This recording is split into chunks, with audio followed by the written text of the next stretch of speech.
number 44, the black and white heifer. You got to appreciate this heifer. Horn development is fantastic. She's clean, and she really folds into her lines, and I like her development as well. I followed her with number 43. Again, you have to appreciate the horn development on this. You have to appreciate her length of body. But I just found that my little sleeper seemed to step out for me. And I followed up the class with number 42. Again, super horn development, a nice heifer, but just not as strong as the ones that I placed ahead of her. Thank you.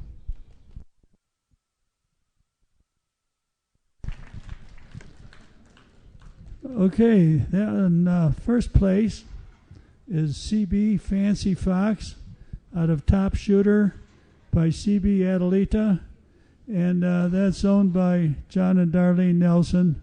That's Darlene and me. We're out of Wellington. Second place was Pretty Dragon, this KCC Dragon Slayer by Pretty Lady. That was owned by Russell Freeman of Yoder, Colorado. Third place was CB Pyropos.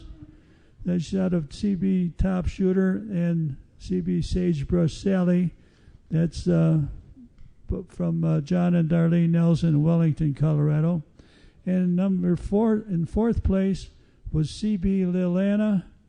She's a Hunts Command Respect daughter out of CB Annika, and that's also owned by John and Darlene Nelson.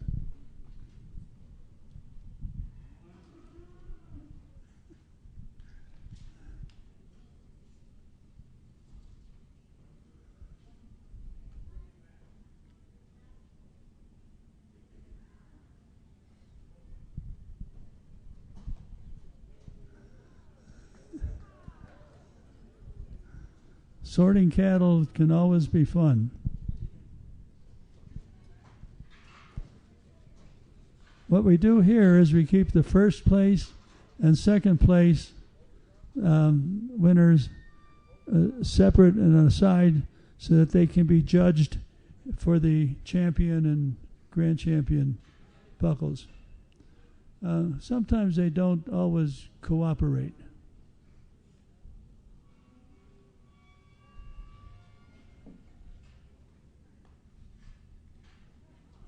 Finally. Keep her going. Okay. You thought you were just coming for a Longhorn show. You didn't know you were going to have a rodeo, too. We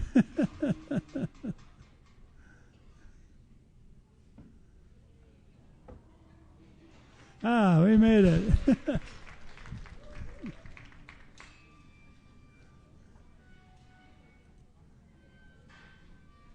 Okay, we'll be bringing in the second, the next show shortly. If we can turn the page, we'll go through some of the ads.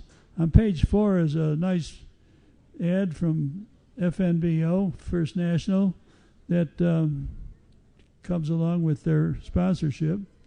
And then next to that is the ad for International Texas Longhorn Association. That's down in Glen Rose, Texas. It's the ITLA owns their own building there, and that's a beautiful building built on a piece of land that was given by one of our members. Next page is Windy Point Longhorns from Lana Pearson's ranch.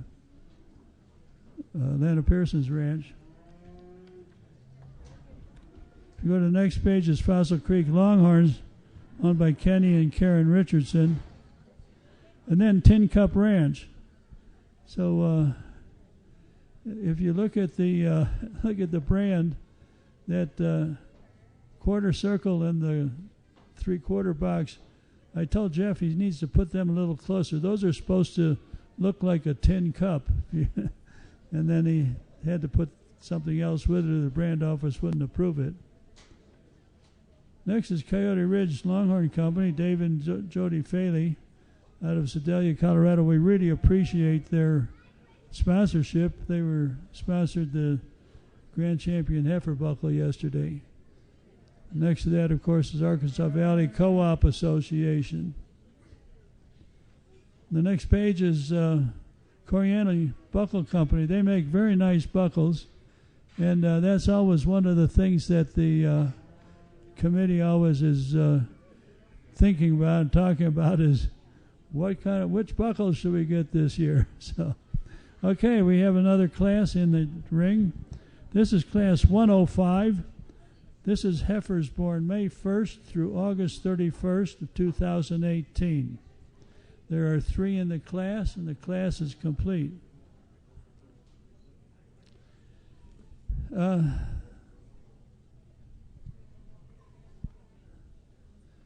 like to ask you to turn to page 31 in your program. This show is put on by the International Texas Longhorn Association and the Texas Longhorn Breeders Association of America. Actually, the show is put on by the affiliates of those associations. The local for the International Texas Longhorn Association, ITLA, is the Mountain States Texas Longhorn Association. We have activities throughout the year and around locally, and if you want information about joining that or anything about it, you can call Darlene Nelson. She's down there, and her phone number and her email address is given there. For the Mountains and Plains, they are the local affiliate. Mountains and Plains Texas Longhorn Association is the affiliate for the Texas Longhorn Breeders Association of America. And for information, you can contact Kenny Richardson or Lana Pearson, and their phone numbers are given here. Now this show, the show that we have here at the National Western Texas Longhorn, National Western Stock Show rather, is quite unique in that this is, to my knowledge, the only show that is sanctioned and allows and is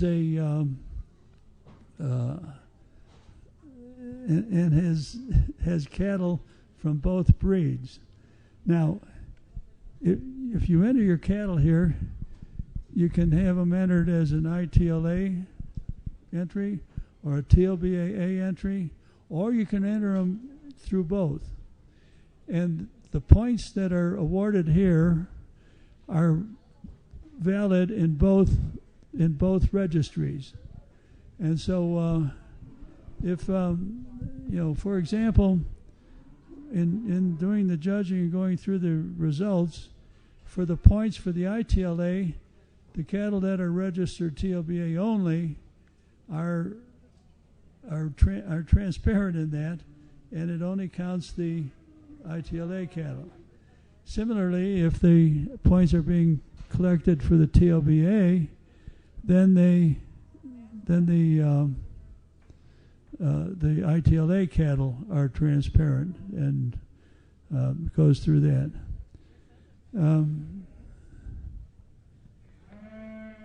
Okay.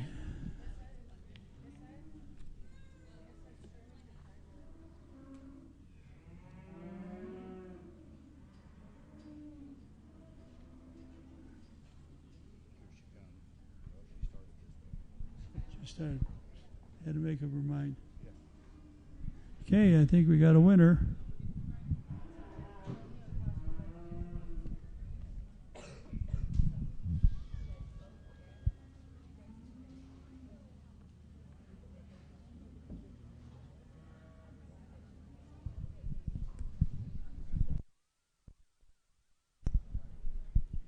As you walk out and look at these May 1st to August 31st heifers, you begin to see the capacity and how they're going to be developing into good brood cows. On all 3 of them, you have to appreciate their length, and on a couple of them, their depth and volume. I started the class with 51, and it was close between 51 and 53, but I just felt that 51 was a more complete package. I liked the horn development, and she just seemed to fold in a little better in her whole body setup. I placed 53 in second. It's the black and white one. And again, appreciate her length of body, appreciate how clean she is. And I like the way she moves out. And again, horn development is just fine for that age. And I finished the class with number 52. Probably not as much condition as the other two, and perhaps a little rougher over the shoulder. But that's how I see them.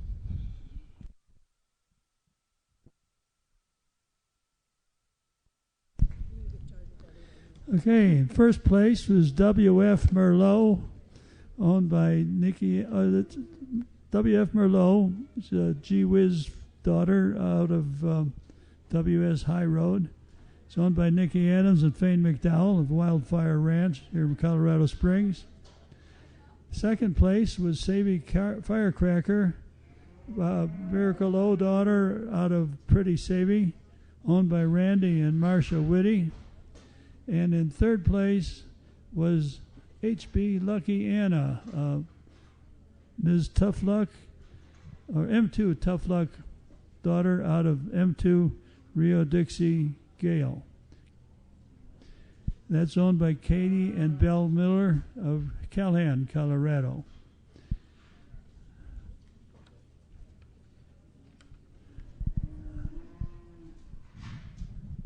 Okay, let's see how they do with this bunch. See if they're more cooperative.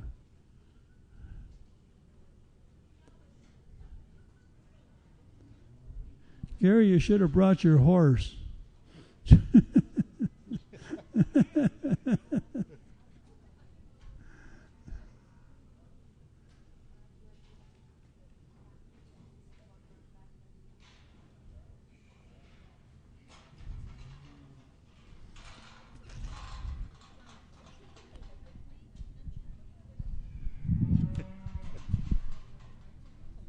Okay, well, we have a little bit of lull in the action here for a minute. You see Nikki, and they're walking back down with our raffle tickets. Again, we're doing what we call a 50-50 raffle. 50% of the money that you buy the tickets goes to the winner. 50% goes to our youth program. The tickets are $1 a piece or 6 for $5.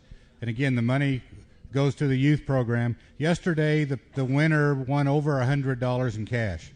And the prize is in cash. It's not a gift certificate or anything. The prize comes back to you in cash. So as they're walking around there, please help us out. And the youth have a great time with this program, and we'd sure like to see you support it.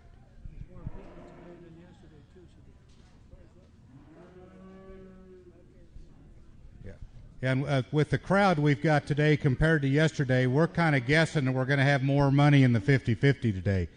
So anything you can put in, you might get back double. So if you can see your way to help us, we sure would appreciate it.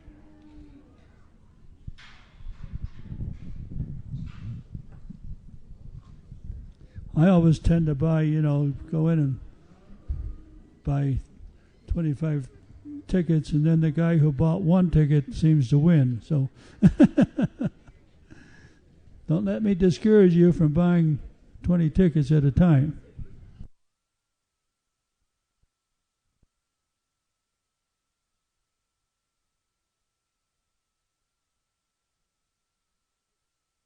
$64 is really 82.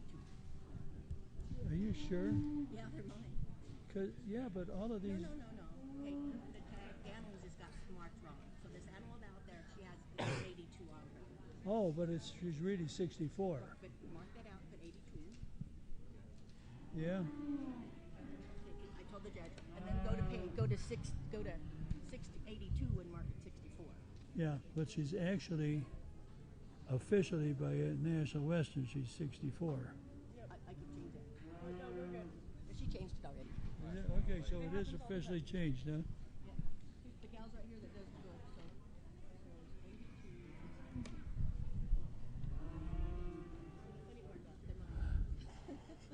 Hey, Lana, there's only 5 out there. No, there's 6. Okay, this is class 106. These are heifers born January 1st through April 30th, 2018. So these are coming on 2-year-olds. Out here, there is one cow, or heifer rather, who is marked 82. And in your book it says 64, but it should be 82. That's just because Lana put the wrong tag on her, but we changed it around anyway, so.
There's one heifer out here that has particularly unique horns. I've seen some of that bloodline before in another place, but it's really a pretty atypical Longhorn. That's quite a Longhorn base, quite a horn base on it.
On page 14 in your program, and also together with that, I want to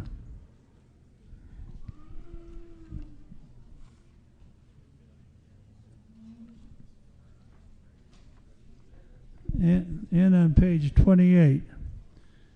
There are 3 ads there: Poudre Valley Co-op, Mountain Vet Supply, and on page 28 is Centennial Livestock Auction.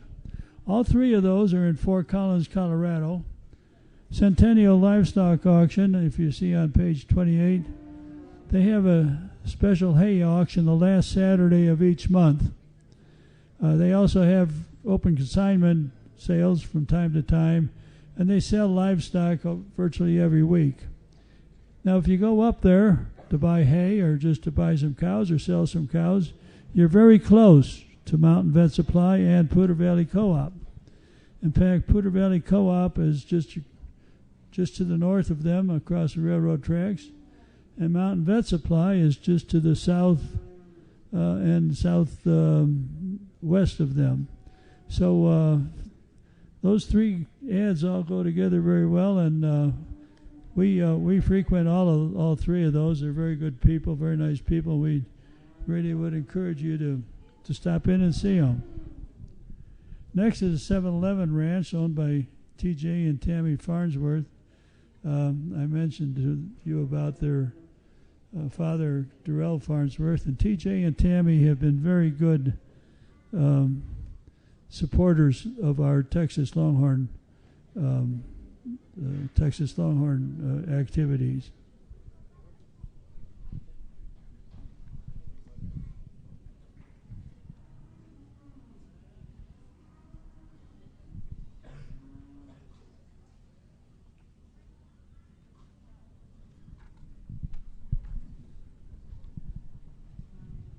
Going to go to the back cover of your program. That's from Russell Freeman and Russell and Jamie Freeman on the Freeman Ranch. That ranch was established 1899 by the brand was registered first by Russell Freeman's grandmother, Cross Lazy V, and Russell Freeman has some very nice cattle. A lot of whom are in the show today. Dragon Slayer is shown there. That's it's out of a drag iron bull. That was a Dickinson Cattle Company bull. If you turn into the inside back cover, there's a nice ad by Randy and Marcia Whitty. I love that picture of the cows coming down to the pond summertime, getting a drink, running into the water. That's a beautiful picture. They raise some very nice cattle as well. And on the page facing that is an ad from Dickinson Cattle Company. Darrell Dickinson, I think, is one of the individuals who has had one of the most profound influences in the Longhorn breed today. You will see on several of the cattle a brand that's a Paintbrush D, which is the Darrell Dickinson's brand. And I'm going to turn this over to our judge.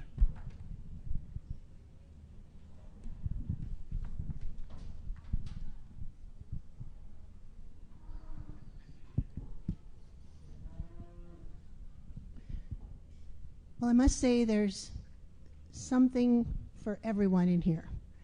No matter what you're breeding for, you should be able to find your type in here. It's a very interesting class. I value conformation utmost in the animals I raise, and so the first place that I'm looking at today is number 66. I felt that she was the most complete of the animals out here. I think Lana's going to get her. Yeah.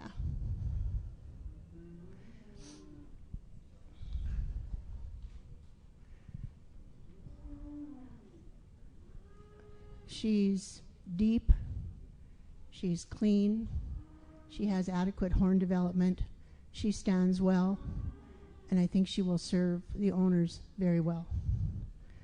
In second place, I put the Red Brindle, 61. You have to appreciate this cow's, right behind you, Lana. You have to appreciate this cow's horns. She might not be as deep as the cow that I placed in first, but she is balanced, and she will, like from hooks to pins, whatever, she's a complete package as well.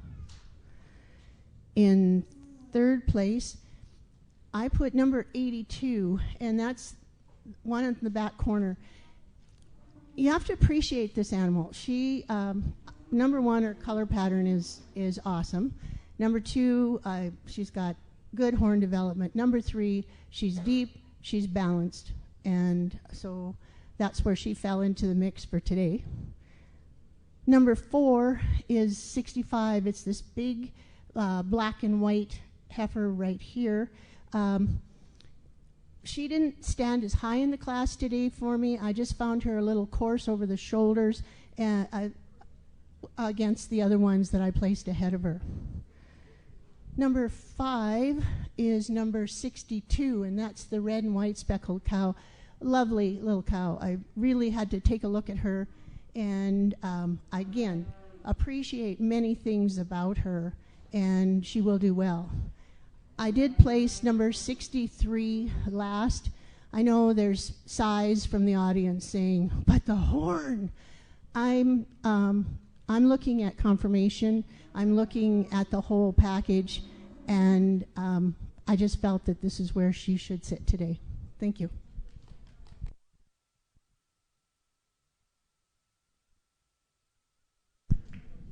Okay. Was this one a scratch? Okay, I had misread the program myself. The very first entry, number 67, was a scratch. Okay, in first place was Gun and Annie out of Miracle O by Ranger's Gun from Randy and Marcia Whitty. Second place was Hot Sierra out of Mighty Whiz by Hot Salsa. That's owned by Barb Fillmore. In third place is Windy Point Annika Buddy, a Windy Point Buddy Jammin' by Windy Point Anna Jammin', owned by Lana Pearson, Fowler, Colorado. In fourth place was Cat's Meow out of Hunt's Mr. Miracle Man by Jake Sweet Hussey, owned by Randy and Marcia Whitty out of Peyton, Colorado. Fifth place was Piper 810, Mighty Whiz by Pippa, owned by Barb Fillmore in Elbert, Colorado. And in sixth place was J.R. Baca, Gambler BCR by J.R. Bally, owned by Justin and Melanie Miller out of Rama, Colorado.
Okay, this is class 107.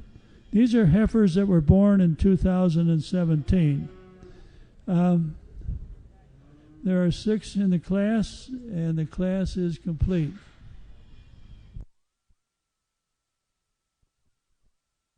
After this class, we're going to choose the champion senior heifer, and then the reserve champion senior heifer. And then after that, we will choose the grand champion heifer.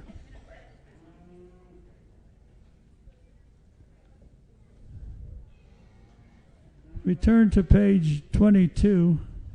Well, no, let's not do that. We'll do that later. On page 23, if you need a good trailer, contact this young man, Rick Florence. He's a friend of ours and member of the association, and has a real nice selection of horse and livestock trailer headquarters. He's out of over by Frederick, Colorado, just north of here. Page 25, we have an ad from the First National Bank in Fowler, Colorado. Now, this is not to be confused with FNBO. It's not an FNBO bank, and but the First National Bank of Fowler has been a supporter of the National Western Texas Longhorn Show ever since we started putting this program together. Now, you turn to page 26. This is something that this is a wonderful place. It's the Wellington Grill. Can anybody guess in what town the Wellington Grill is located? It's in Wellington. This is, we call this the Cheers of Northern Colorado, where everybody knows the largest cottonwood tree or oldest cottonwood tree. Well, I know it's the biggest and oldest one in Wellington anyway. Then we have the Fowler State Bank in Fowler, Colorado. The Fowler State Bank has also been a very strong supporter of our activities, and we appreciate their support very much. Then below that we have Farmers Insurance. The agent for Farmers Insurance there is Jennifer Richardson Fanning. That is Jennifer Fanning. She's the daughter of Aunt Karen and Kenny Richardson. Now turn to page 29. This is a particularly interesting one. This is a booth over in the Coliseum, and they make jewelry out of gold wire.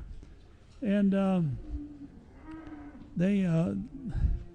their booth has been over there. This is their 52nd year. And Craig is the man Craig and Cheryl are the ones who are running it now. His father started it. Craig's been there for 36 years.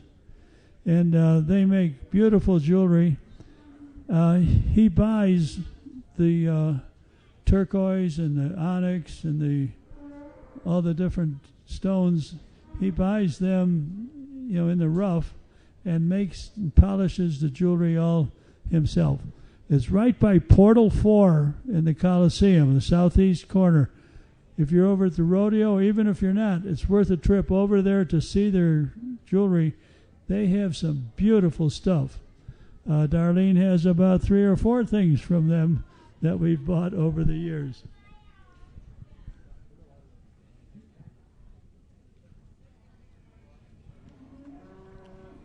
Then we have Wildfire Ranch, Nikki Adams and Fane McDowell. Nikki and Fane were youth sponsors yesterday. They had some very nice cattle. They're down just east of Colorado Springs, way out there on the prairie. Then we have Daryl Dickinson that I started talking about earlier. Daryl's father was one of the first ones to bring Texas Longhorns to this part of the world, Colorado. He went down to Texas and bought some peeler cattle and brought them up. And he brought them up to Colorado and raised Longhorns. And he had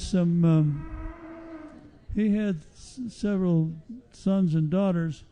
And one of his sons was just a guy who was just couldn't be tamed. I'll tell you, he was a character, and he still is. And he's Daryl Dickinson. He's getting on up into about my age now, and as I said,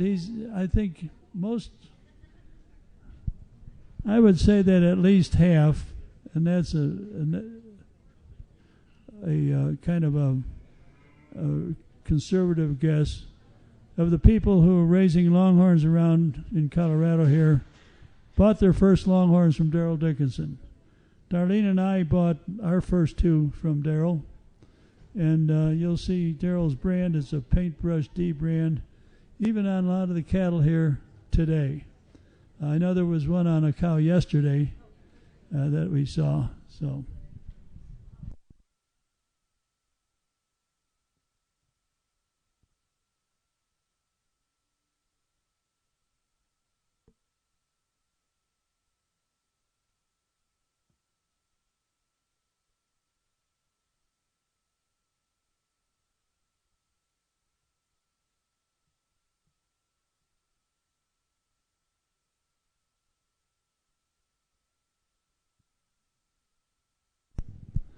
On page 19, which is the page we're on for this class, down at the bottom, advertisement for some good Nebraska hay. Those come from a farm up near Lyman, Nebraska, if you know where Lyman is. It's about a 2-hour drive north of here, a little more than 2 from here.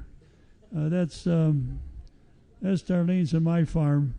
We don't farm it, but my neighbor, who is a real good guy, farms it. And we have 3x4x8 bales of hay. If you need any, that's my phone number there. You can give me a call. Actually, I think we've sold all of last year's hay, or all of the 2019 hay already. But keep us in mind for next year. Usually we have very good hay. It's all alfalfa.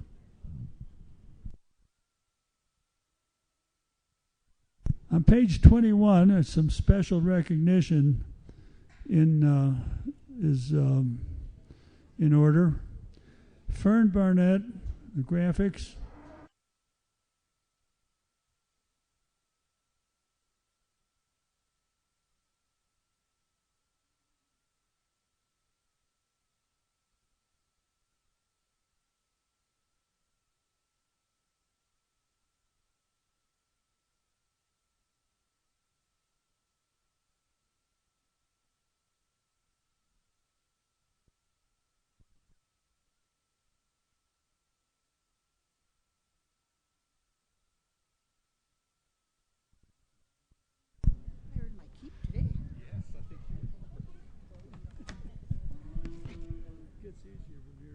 I hope so.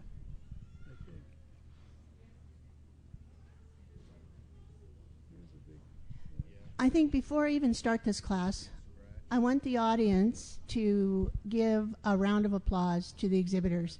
This is an outstanding class of cattle.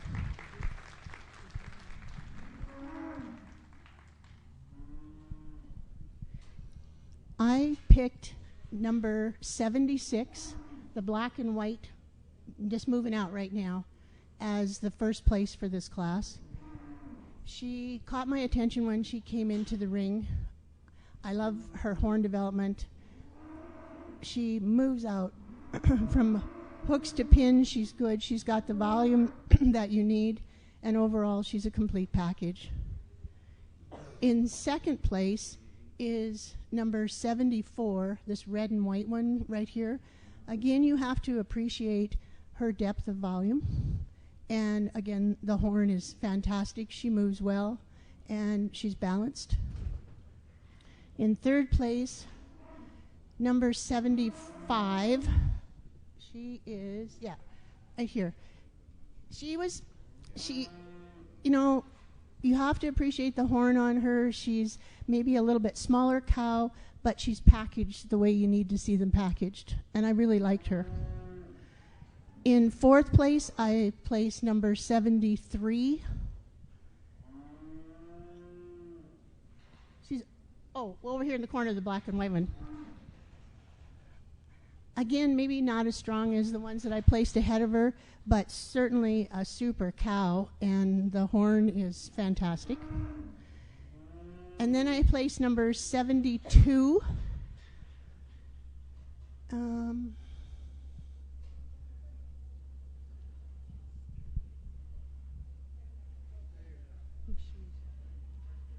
Right here, yeah. Again, maybe she sits in that place today just because I like them a little cleaner, and maybe her shoulder's not as smooth as the others that I placed ahead of her. And in sixth place, number 71, just give it up a little bit. Again, you have to appreciate the horn. I mean, honestly, beautiful, beautiful horn, but not what I was looking for today. Thank you.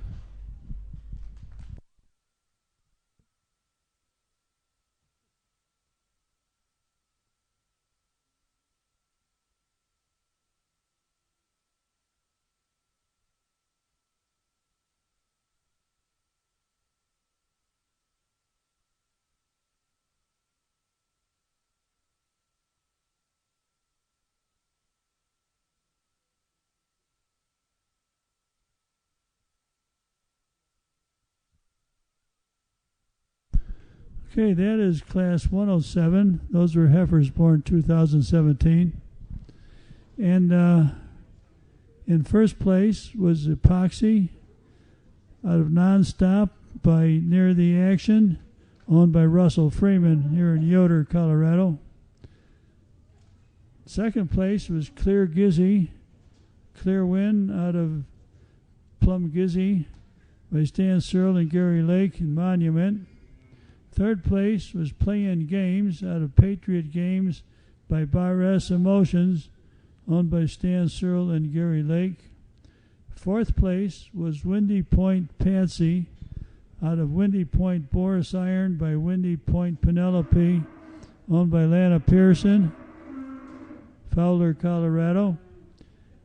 In fifth place was PG Miss Aussie. That's RM Aussie Cowboy by RM Miss Kitty, owned by Nikki Adams and Fane McDowell here in Colorado Springs. And in sixth place was CB Angel Molly's Hope. She's an RM Red McCombs High Hopes out of Shamrock Angel Baby, owned by John and Darlene Nelson in Wellington, Colorado. Now we will bring in the first place winners of these four classes of the senior heifers, and we will choose the champion senior heifer from that.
Okay, here are the four first place winners, and ready to choose our champion senior heifer.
sometimes I think being a nurse in a nursing home is an easier job than this, you know. I think I'll go back to work on Monday. I'm happy with this class. I think it represents what I want to see in the Longhorn breed. Each of these animals has quality. Each of them are balanced, and their horn development is commendable.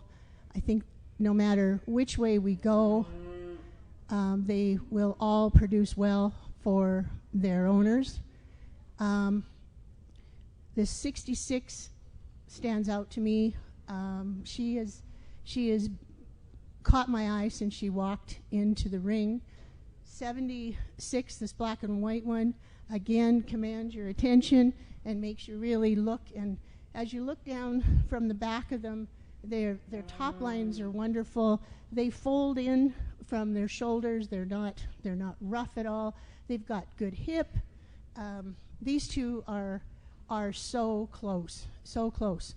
But my decision for your senior champion is going to be 76, the black and white one.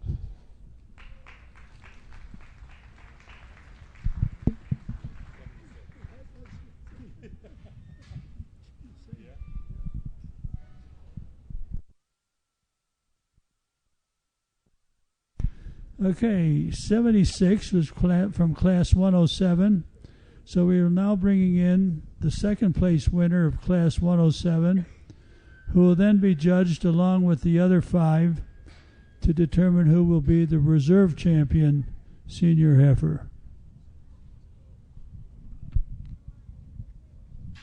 I think you can see the logic in that, and that it's possible that the first and second place winners from one class are the best of the whole bunch.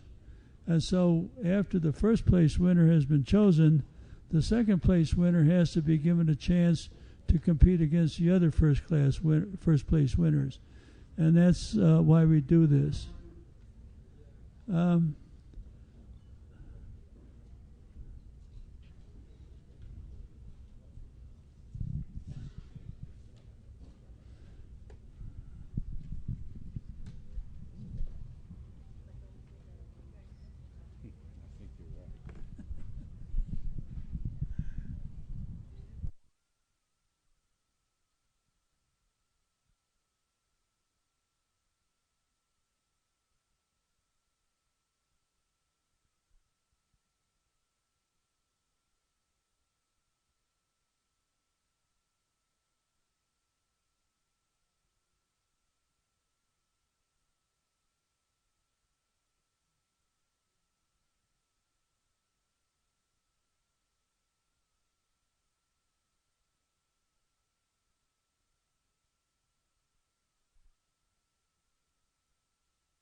Again, taking nothing away from any of these animals in the ring, they are all just dynamic and represent the breed so well.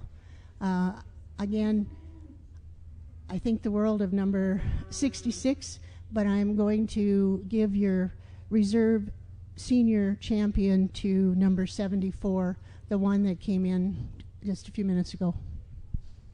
She, watch her move. She's just so smooth. She just, like, her whole composition just folds in. She is good from the hooks to the pin. And you have to always, when you're doing non-haltered, you always have to remember that we can't correct any of the faults. Like, if you took clippers to her, you could smooth down some top line. If you did this, if you did that. These guys are in their working clothes. And I think that's what you have to appreciate about the non-haltered classes, is you have to see through some of the winter hair and realize that there's some pretty awesome animals out here. And that's what she did for me today. So your reserve is number 74.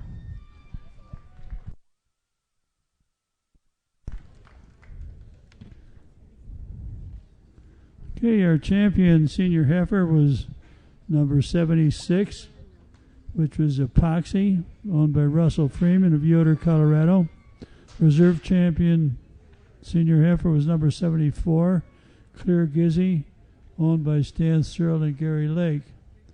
Now we will bring in the champion junior heifer and the champion senior heifer, and we will judge those two against each other to determine our grand champion heifer, and then follow a similar procedure to determine who will be the reserve champion senior heifer, or reserve champion heifer. This is the grand champion heifer overall, and reserve grand champion heifer overall. Now this, the sponsor for this grand champion heifer is Michael Trinan with Raymond James Wealth Management. They call it Wealth Management. It's really financial advising, investment advising. I've known Michael Trinan and quite well. And if you have a retirement plan or something, you're getting ready to move into something to manage, you can roll it over into an IRA and work with Michael Trinan of Raymond James. Any other investment opportunities you'd like to explore, please give him a call. He's up in Fort Collins, Colorado. He's a very nice individual and, in my opinion, very knowledgeable and ethical. So he's a good man. Please keep him in mind.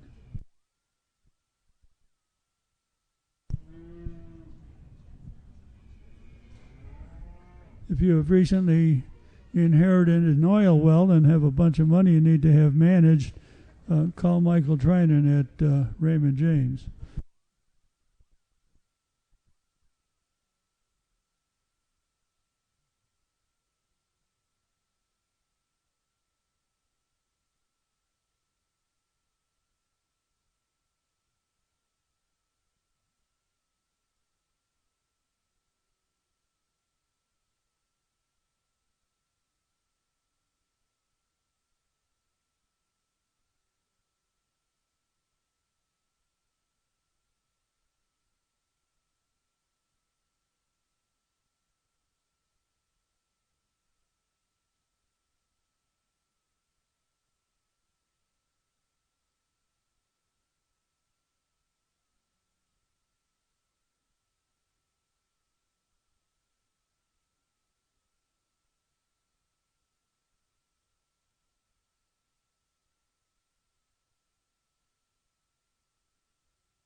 Incidentally, a little tale about Texas Longhorn cattle drives.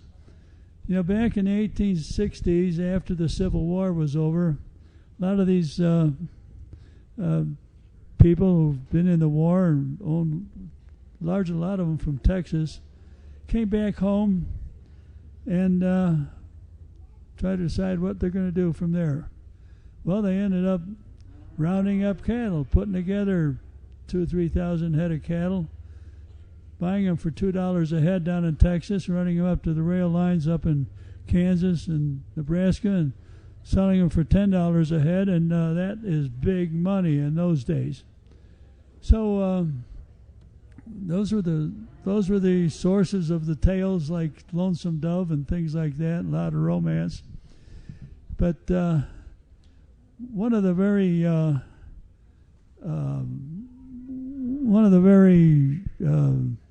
common or popular Longhorn trails went right up along the eastern border of Colorado, on up through Kansas and up into Nebraska and that. A lot of them went over to Cheyenne too. A lot of them came up the Arkansas River up through Pueblo and then north. But there's a book about and it's an authentic book about the Olive family who ran Texas Longhorns. Print Olive was sort of the older brother of the bunch and ran it, and they brought cattle up into Nebraska and tried to raise cattle in Nebraska. But they were kind of a rowdy bunch, and I'll get back to this in a minute, I think.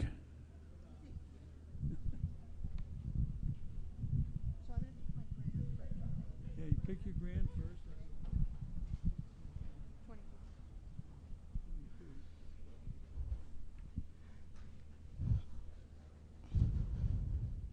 Well, 76 woke me up, that's for sure.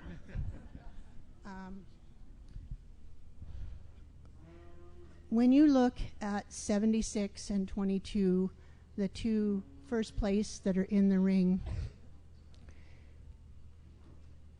I really, really have to look, because the little one is the full package for me, and I really have watched her since she came in the ring the first time. The 76, since she scared the out of me for a minute there, I like that cow as well too, and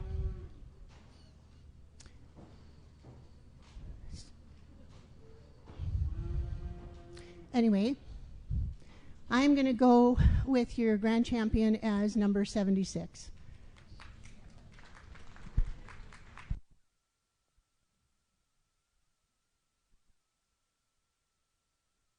Okay, number 76 is Epoxy, owned by Russell Freeman of Yoder, Colorado.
Okay, going on with that story, Print Olive and his brother brought cattle up.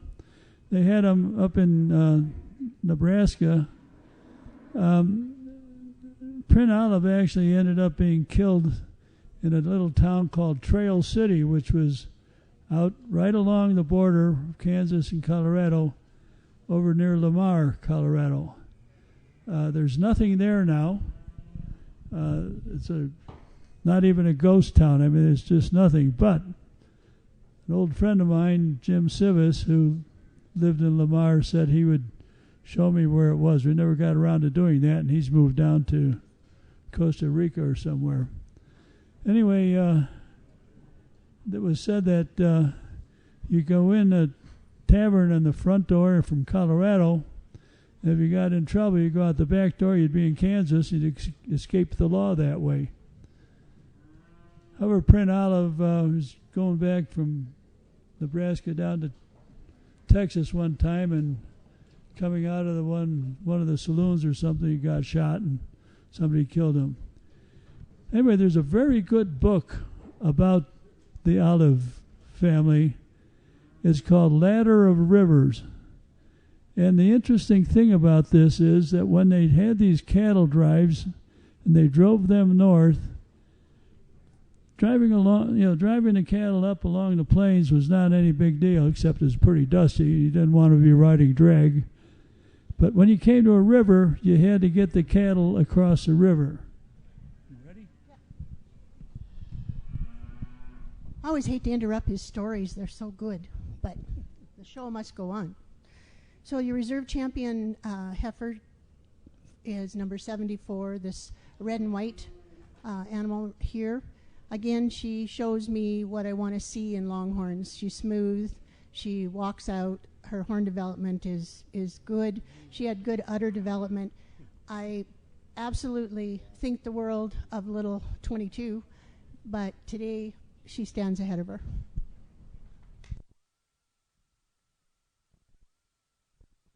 Hey, thank you. And our grand champion, number 74, is Clear Gizzy, out of Clear Wind by Plum Gizzy, owned by Stan Searle and Gary Lake.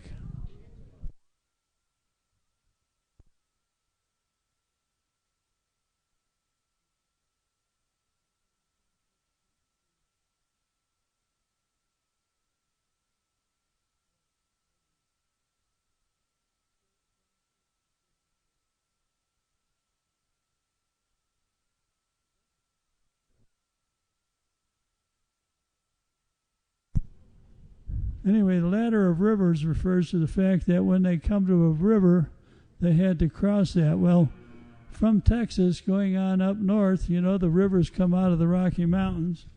And so you'd go across one river, and then you drive along, you'd come to another one, you had to cross that. Well, to cross a river, you had to have, if it was a nice, clear, shallow river, and you could get across it in the dry time, that wasn't too big a deal. If it was a real deep river and was running kind of fast, then it was a big deal. And these cowboys had to ride their horses across the river and keep track of the cattle as they're going across. And then they had to gather them up when they came to the other side, because these cattle had spread all out in the river, and then they had to gather them back up on the other side. And so as they went along, they passed from one rung of the ladder to the next rung of the ladder. The next rung of the ladder was the Ladder of Rivers. Anyway, that's a great book. And the Olive family had a house in, I think it was Lexington, Nebraska. And you can get that book from the Historical Society there. I don't know if you can get it on Amazon, but I have had that. I've read that book, and I've given several away to people as gifts. And everyone I gave it to, they really enjoyed it. So, what are we at? I think she's doing the ITLA stuff. I'll have to explain this. All right, when we merged the ITLA and TLBA classes in order to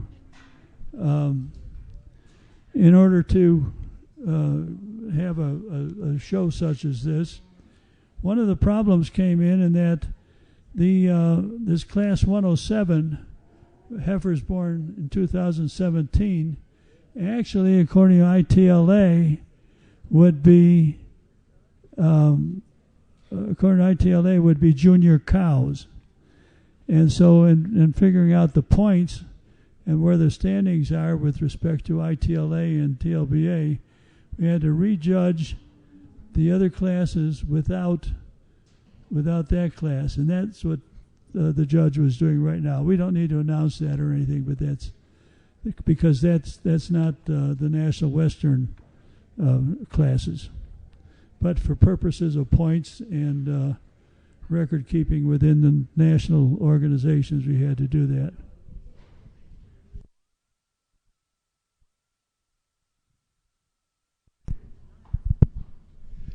Okay, we're getting down toward the end of our classes. A lot of them now are going to start being a lot smaller and go quicker. So we have decided here as a group that we're going to, in 10 minutes, we're going to do the drawing for the raffle. So if you haven't bought a ticket from the 50-50 to where 50% of the money goes to the winner and 50% goes to our youth, we're going to do that drawing in 10 minutes, roughly. So if you haven't got a ticket, why don't you go ahead and come down here and get you several of them.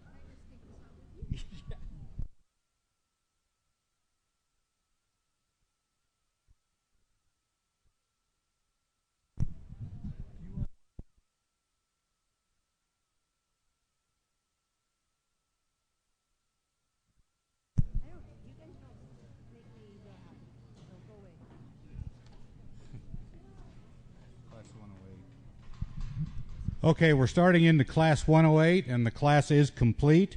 These are females that were born in 2016. There's 2 entries in this class.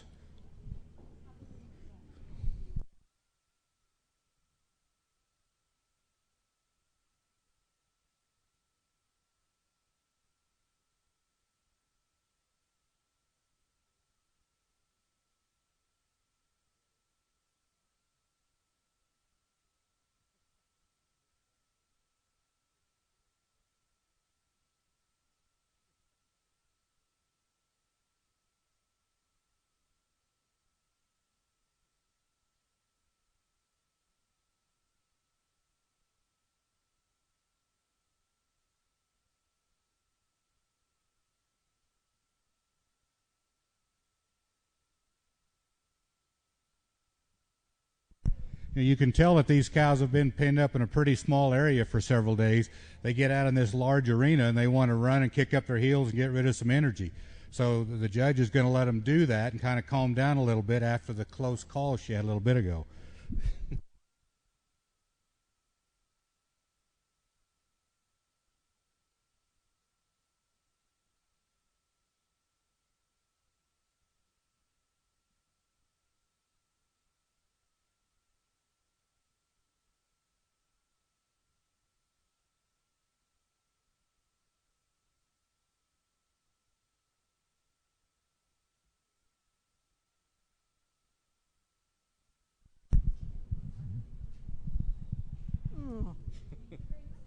I think they're okay. So in this class, you really see the mature females, and I don't want to see them that close right now. I am going to go with number 64. I think in your book it shows 82. I see her as a more complete package than 61. Both of them need to be complimented on their horn development. Certainly 60 or 81 has maybe a bit more length, but I like the way that 64 fits together, and I think she deserves to win the class today.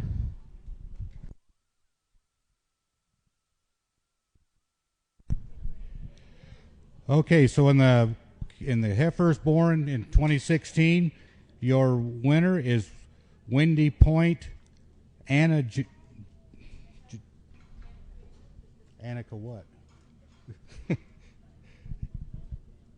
Anna Jammin, yeah.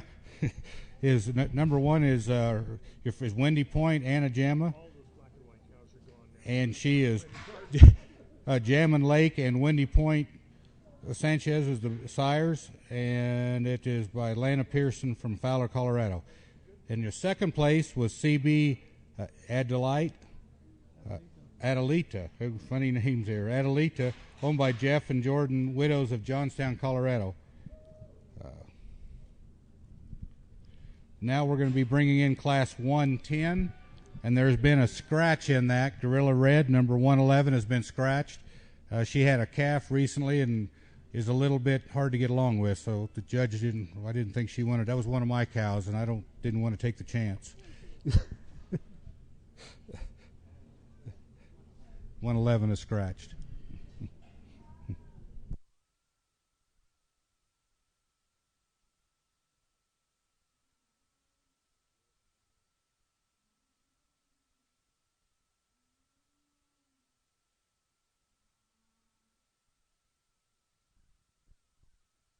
Now here we're getting into the more mature cows. You can see that they're starting to show a little more age, and also with the horn set and everything.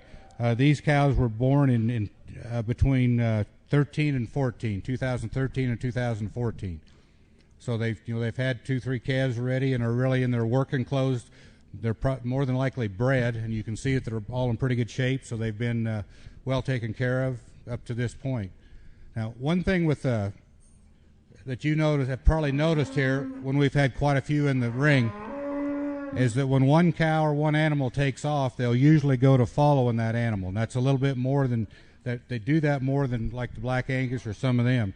So as John was talking about bringing them up from Texas, what the herds would do is they'd look for a dominant steer or dominant cow and get them out in front of the herds, and that would be their, as they would say, bell cow. Well, there's a story, and it's a true story about one called a steer that was a mature steer called Old Blue. John Goodnight had this steer, and they used him in at least 8 drives. They figured that they did over 10,000 head. He'd lead them up from Texas up here to Dodge City or Abilene, wherever they went at the time. Now, they had a bell on him, and at night, he was tame enough. At night, they'd go out, the cowboys would, and they'd tie that clapper in the bell so it wouldn't make any noise, so the cattle wouldn't know where to follow him. And he would not stay with the herd. There's a book about this, and there's also some other stories you can read, but he didn't like staying with the herd at night. He'd go up to the camp, and the cook and the cowboys would feed him flapjacks and different things out of their meals up at the camp. And that's where he'd spend the evenings, was there. In the morning, as soon as it got time to go, they'd take the noise off the clapper, or the tightening off of it, and he'd go to the front of the herd, and they'd keep going. And that way, then when they get up to the end of the line, Old Blue would lead the cattle into the corrals, but as soon as they were all in, he'd turn around and come back out because he was way too valuable to slaughter. So then they'd take him back home, and here we go again.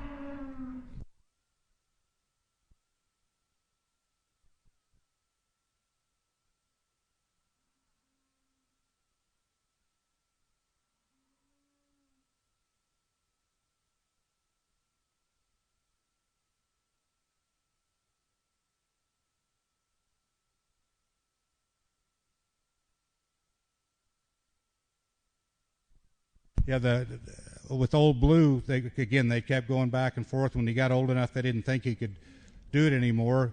Goodnight put him in a pasture down there and just let him live out his years. Now, the clapper from around his neck is in a museum in Fort Worth, Texas. If you're ever down there at the museum there at the stockyards, the clapper off Old Blue is hanging there.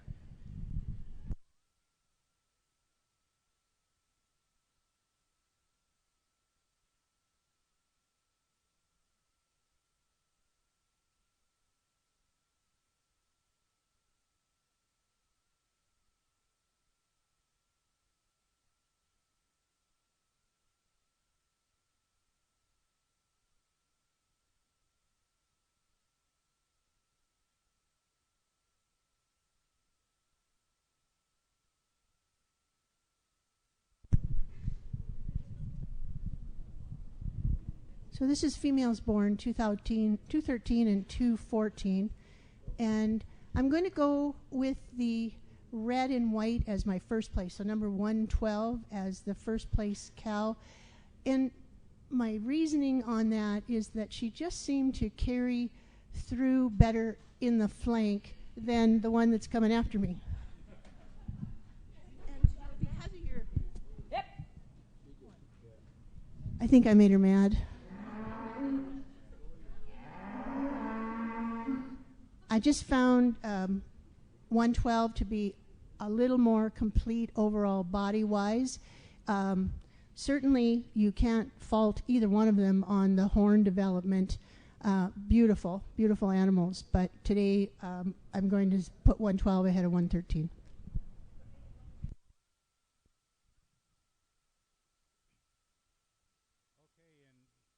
Okay, in Class 110, your winner is Windy Point Penelope, owned by Lana Pearson. And the second place winner is KCC Panama Princess, owned by Stan Cyril and Gary Lake from Monument.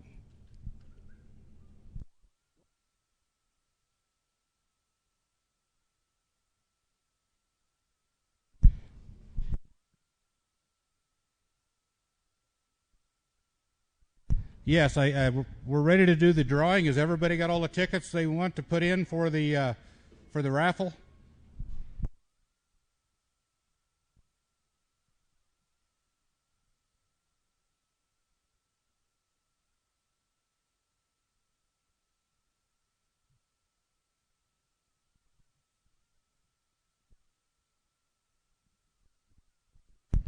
So we're ready to do the drawing. We've got this little girl here who's going to do the drawing for us.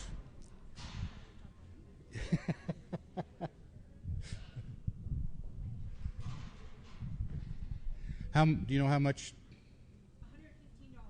$115 is what the prize is going to be. Everybody got your tickets out?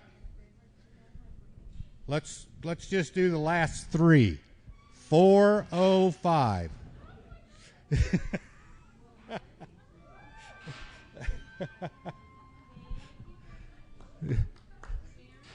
Yeah, here.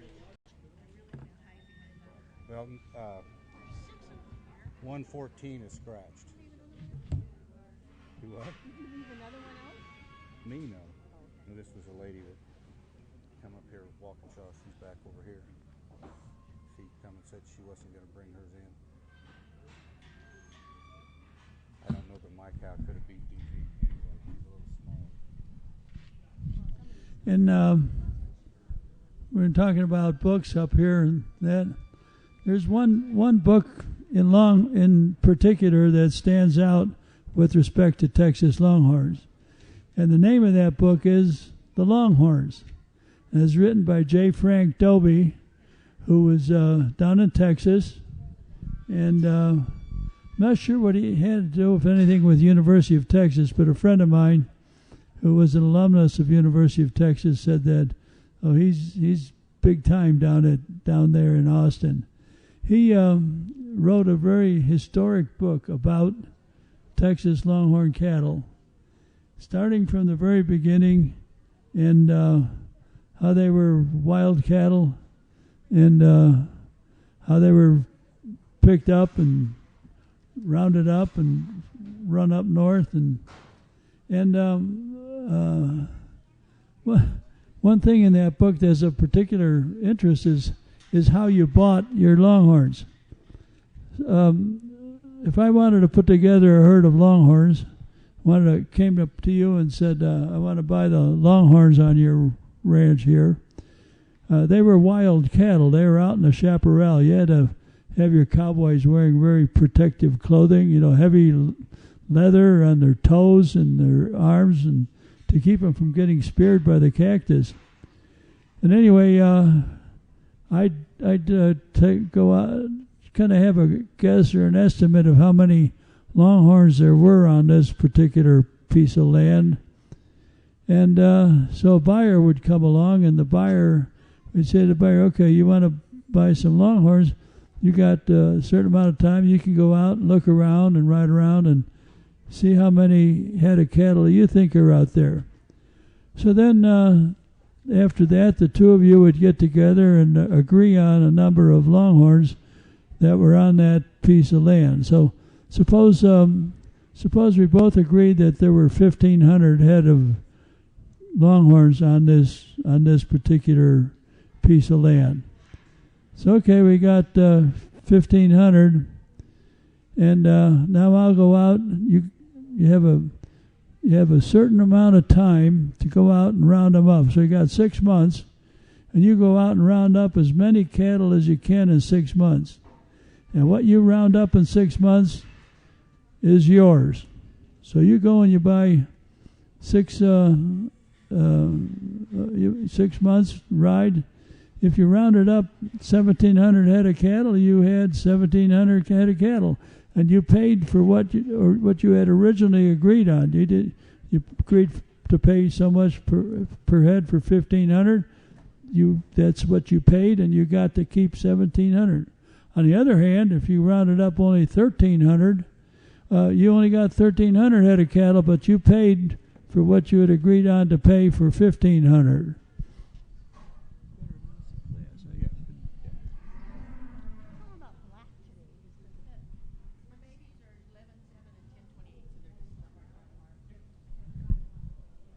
Lana, is 114 out there? I thought she scratched. Yeah, 114 scratched. Okay. Yeah. All right. Okay, the class is complete.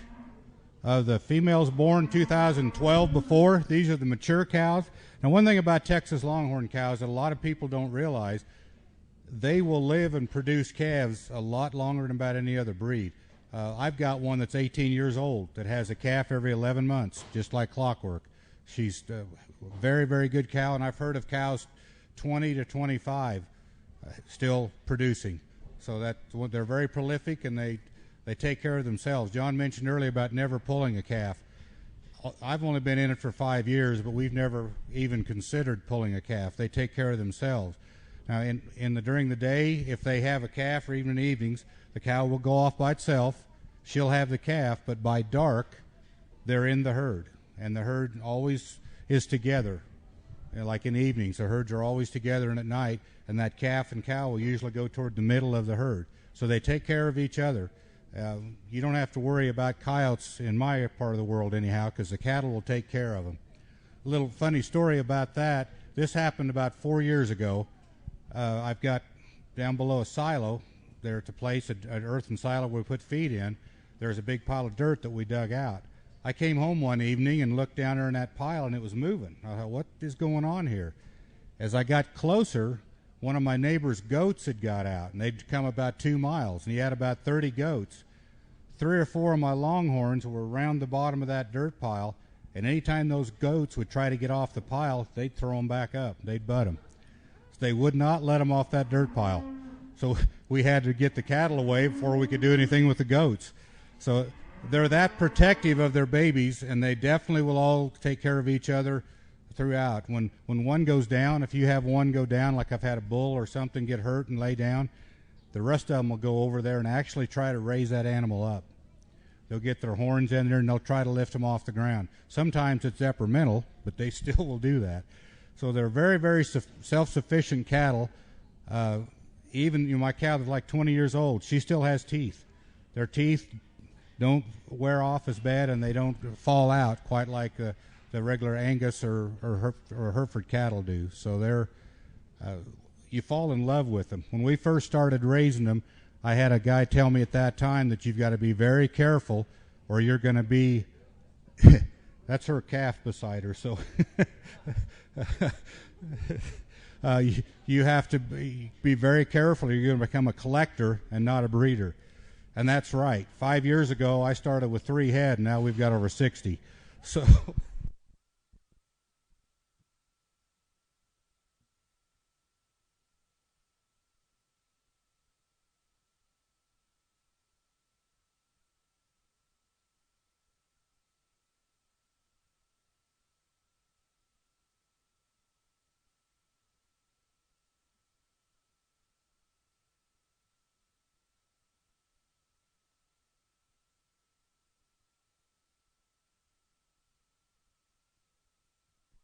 you see this number 116 cow out here. She's using her horn for another very vital.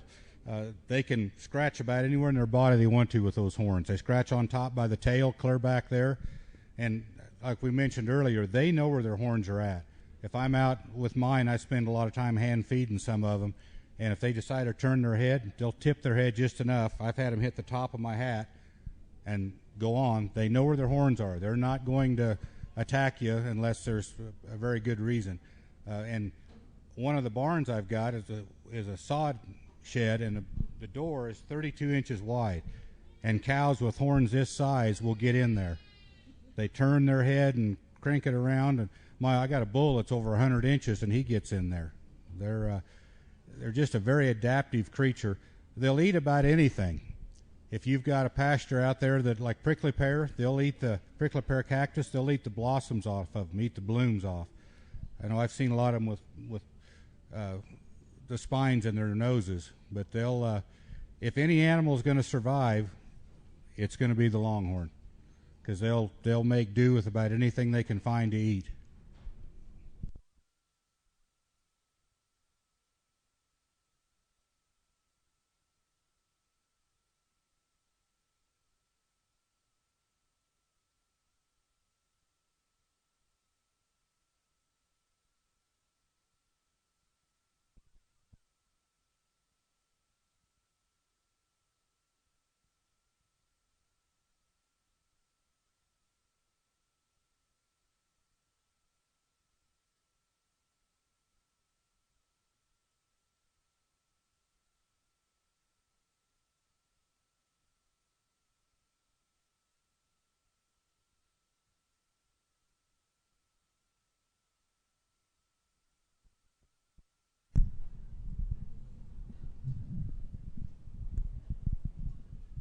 Class 11, females born 2012 and before. You have a lovely collection out here. And of course, some have already shown you what they can produce, and other ones will show you what they're going to produce. I started the class with 118, the black cow. I liked her. I liked her when she walked in the ring. I love her horn development. I think that she is certainly got the volume that we need. I was checking udders and going from there, and I like from her hooks to her pins, and I think that she deserves to win the class today. My second place is 115, the brown pair. I want you to take a look at her udder. She is, yes, she's in production, but she has a lovely udder. And I really compliment her on that. She's also very well put together and carries the horn that she needs, and also has a really nice calf at side. 116, the black and white with the calf at side is my third place. I marked her there, probably her udder not as, to me, not as pretty as the brown, but certainly a great cow, certainly well balanced, certainly carries through, and again has a calf at side. My fourth place is 119, the brown one over here. She just gave up a little bit for me, and I just wasn't, I can't fault her on her horns. She has wonderful, wonderful horns, but she just stood in that hole today below the other ones. And my fifth place is 117, although she probably has the most horn and she's the most striking, and she's probably going to come and get me. I just feel that she lacks some of the qualities that the other ones ahead of her had today. Okay, in class 111, females born 2012 and before, which are the mature cows, and the heart of most of our herds are cows like this, that we know what we've got and we know we can cross to with certain bulls, and it's just, this is what we use for the heart of most of our herds, is cows similar to this. And the first place in that class is number 118, Renegger. Do what? I think it's Renegger is what we've decided. And it's owned by Russell Freeman from Yoder, Colorado. Number 2 is Fancy Shooting, owned by Stan Searle and Gary Lake. Your third is number 116, PCC Go Boots, owned by Stan Searle and Gary Lake. Your fourth place is Winning Caliber, owned by Russell Freeman. The fifth place is Pacific Brook, owned by Russell Freeman. So that's the entire class. Now we will do our Grand Champion Non-Haltered Mature Cow, and then Reserve Grand Champion Non-Haltered Mature Cow. Now we're getting down to the end. If you want to see what we call our trophy animals, our yard art, the one that everybody likes to see and wants to look at, we've got our mature steers are going to be in about 3 or 4 classes. So stick around to watch the steers. There's something to see with there, because once you steer one of the Longhorns, their horns grow dramatically, and the animal changes a lot. And there are yard art animals, so be sure and stick around for that.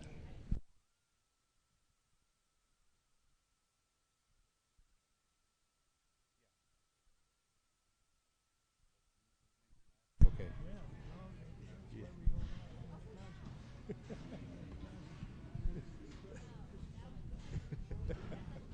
Now, for the Grand Champion Non-Haltered Mature Cow and the Reserve Grand Champion Non-Haltered Cow, the sponsor of this is John and Darlene Nelson of Clover Bloom Ranch.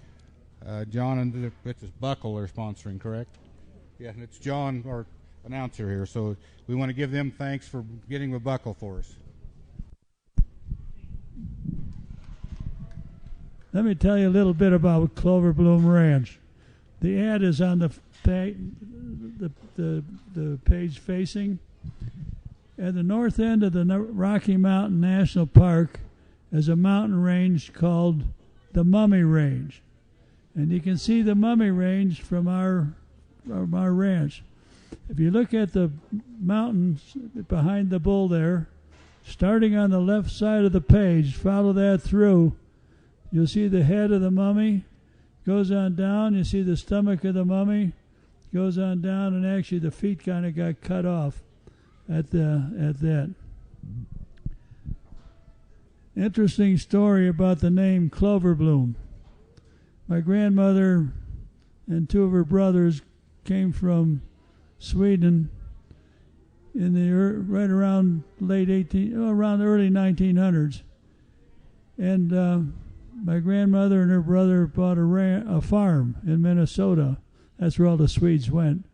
And she bought a farm in Minnesota, and it was homesteaded by a man by the name of Mr. Clover, and he had sold it to a man named Carl Bloom. And so when they bought their farm, they called it Clover Bloom Farm. And of course, when we came out here and started our ranch, we called it Clover Bloom Ranch, because that's where I used to spend every summer of my life until I got out of high school.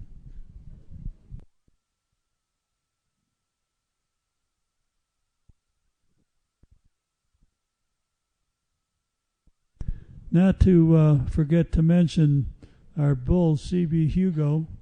He's out of Grand Checks Cowboy, who is a Cowboy Checks calf out of Maria Teresa, which was a cow out of heifer we had bought from Dick and Peggy Lowe up in Michigan.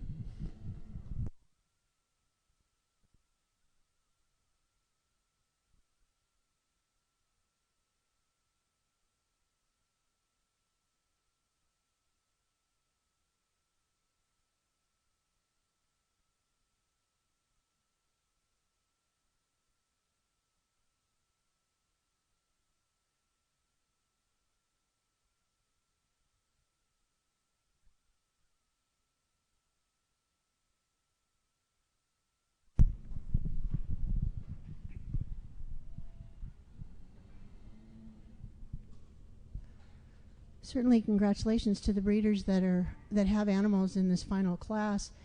For me today, the Grand Champion Mature Cow is number 64. This speckled cow, she puts it all together for me. And I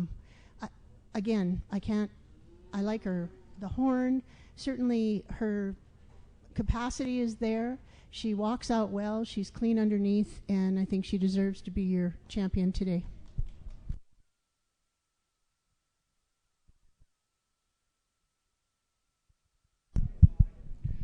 Okay, our grand champion non-haltered mature cow is called Windy Point Annie Jammin. Lana Pearson. Lana, you get another buckle.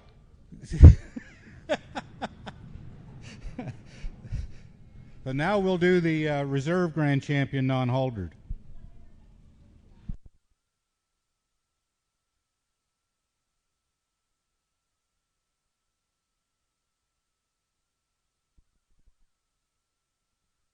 Well, this cow was originally numbered 82, but they didn't get the numbers correct, so now it's 64. It's in the 108 class, and it was 82, but now write 64 in there because the numbers, when they put them on, they mismarked them.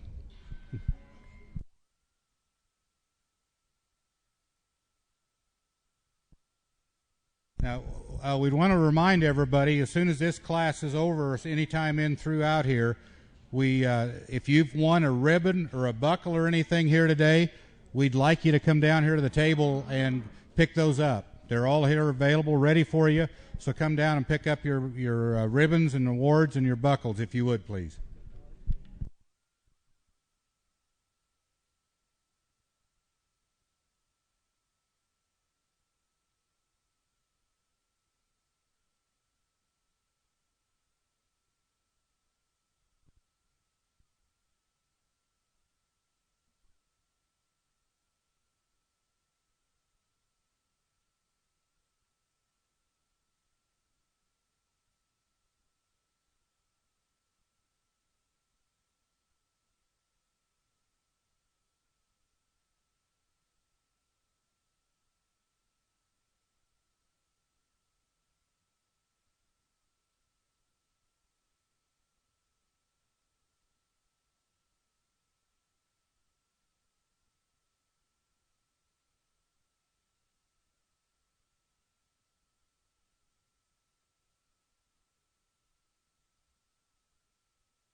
You notice here as these cows are going around that these are not owned by the same persons. They're never around each other. You watch, that big black cow is trying to make sure she's dominant. She's going in there and pushing the rest of them around, and that's what they do. There's a hierarchy in the herds all the time, and those bigger cows are the ones that come through. We've put cows in a couple different pastures or corrals. When you put them back together, they may have been there together all their life, but if you got them apart for a week or so, or even just a few days, they have to go back and establish hierarchy again. So you always see a little fighting going on and pushing, and then pretty soon you can tell which cow becomes the boss cow, and that's the one that eats first, the one that drinks first, and the one that usually decides where they go, because they'll take off over the hill. And that's one thing with these in a herd animal like they are, they will follow each other. They don't, like with Angus or Hereford, some of them, you'll see small groups of them all over your pasture. Not so much with the Longhorns. Unless you have a pretty large group, they'll always stay in one group, and as they move through the pasture, they don't stop and eat. They're always taking a bite or two and keeping moving. That's one reason they're so good for the ecology, because their hooves, they get in there and they break that up, but they don't stay in one place and tear it up. They're always moving. Where, like, say, an Angus or a Hereford, they'll go out there and just stay in one place and destroy it. Longhorns won't do that. They're always moving across your pasture, always looking for another place to eat, and you may see them in one corner, and 20 minutes later they might be half a mile away. So they're always moving around.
You have to appreciate the 4 that are standing out here.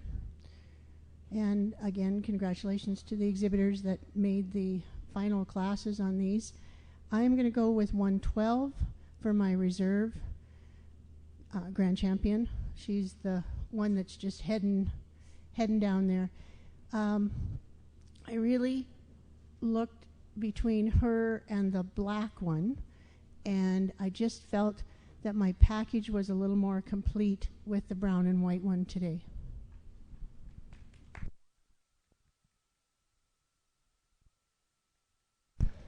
So our reserve grand champion in the non-haltered mature cow class is Windy Point Penelope, owned by Lana Pearson, who has a clean sweep of the mature cows. Grand champion and reserve grand champion for Lana Peterson.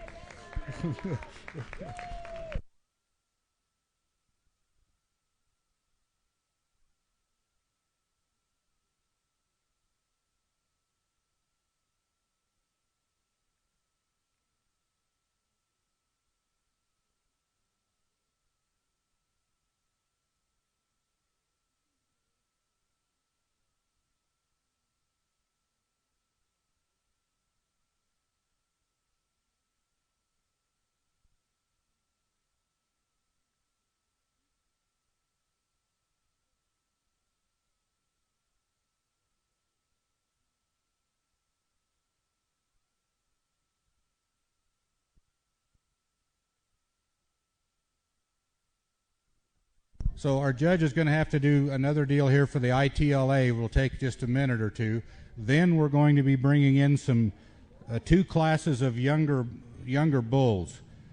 With the bulls in the non-haltered class, the associations don't allow you to have anything that is a year or older in the non-haltered class, because then they start getting too aggressive and will fight, and there can be some real issues. If you're going to show, I had a bull I showed yesterday that was a year and a half old in the haltered class, and if you're going to do that, you have to have a permanent nose ring in so you can control them. And believe me, it makes a difference. So it's like I told my granddaughter, she's always wanting a nose ring. Well, I put them in my bulls. I could do it for her. She wouldn't have to pay anybody. I could put that ring in for her pretty easy. But so, like I say, they're going to do that, and we got two small classes of bulls, and then we've got 3 or 4 classes of our yard art, the big old steers. So stick around to watch the steers, and we'll be on the bulls here just shortly.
We've got the next class in, but we're going to have just a short delay.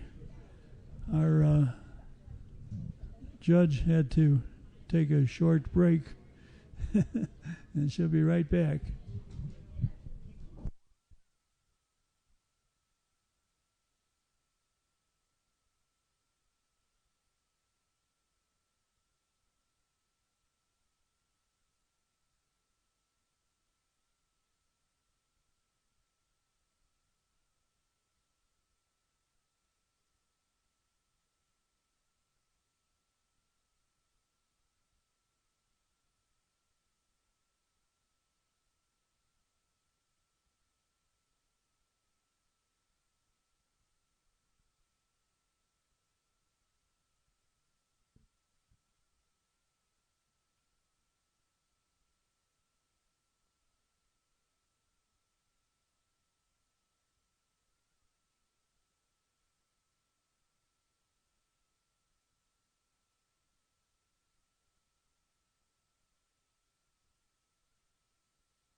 One of our advertisers that I forgot to mention is on page 13. This is Country Corner, which is down in Greeley, south side of Greeley, south of downtown Greeley. And Country Corner is they have all kinds of different things that you might need, feed and tack. Very nice people, been supporters of ours for a long time. So please go and visit them.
Okay, our judge is back, and we have the two young bulls in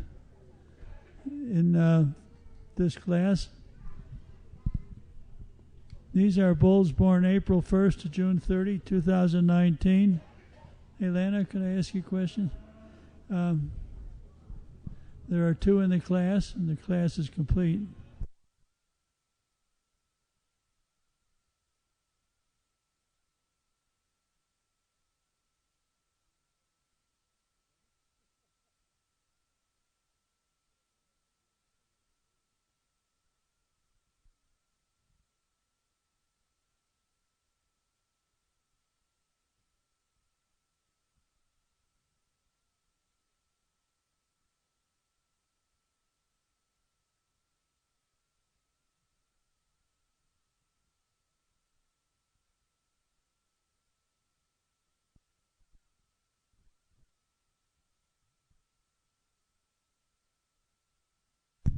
One thing that you can understand is a very important characteristic of a particular Longhorn relates to their disposition. I've got one little heifer who's here, and her mother was, you could just walk up to her even in the pasture and pat her on the back. We don't make pets out of ours. And but this one just naturally did that, and her daughter was exactly the same way. We got her heifer, who's her granddaughter out here. She's exactly the same way too. We went to put the numbers on them, just walked up and stuck it on her back. On the other hand, we've had some cows that have been just kind of nasty. And I had one cow had a little bull out of her. The bull was about 8 months, something like about this size maybe. And that little guy was moving around the pen. He decided to come and charge after me. Well, one way to discourage that is you just kick them in the nose and they will back off. But that happened on like a Monday or a Tuesday, and that little bull was down at Centennial Livestock Auction by Friday.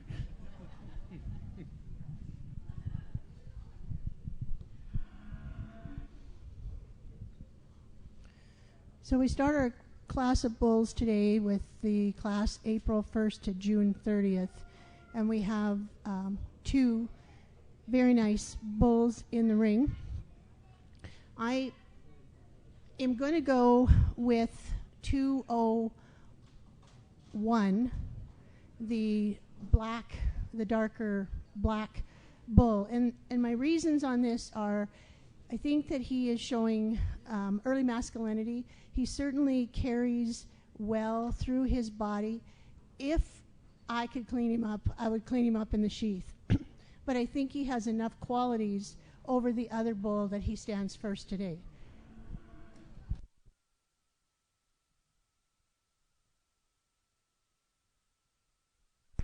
Okay, in first place is Windy Point Calvin, an M2 by Windy Point Chastity Jam bull, owned by Lana Pierce in Fowler, Colorado. And in second place is number 202, TCC Winning Honor by Reniger, owned by Russell Freeman of Yoder, Colorado.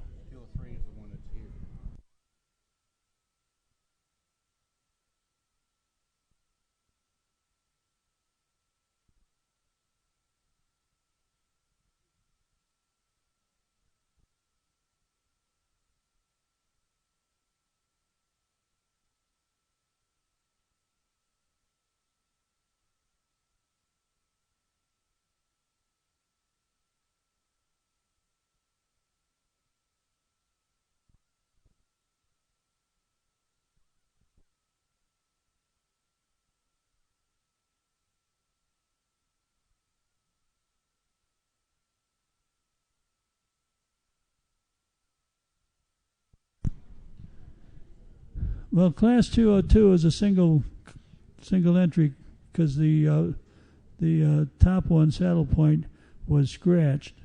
So now there's only a number 203 is in that class. So now we're going to pick the Grand Champion, non-halter Grand Champion bull, and that's going to. So before he gets me picking Grand and Reserve, I'm going to comment on Class 202 bulls born January 1st to March 31st, which is this white bull right here. You have to appreciate this bull. He is fleshy. He has a good top line. He looks like a bull. I like his horn development. He's cleaner than the other bulls, but he's the only one in his class today, so he finishes first in his class.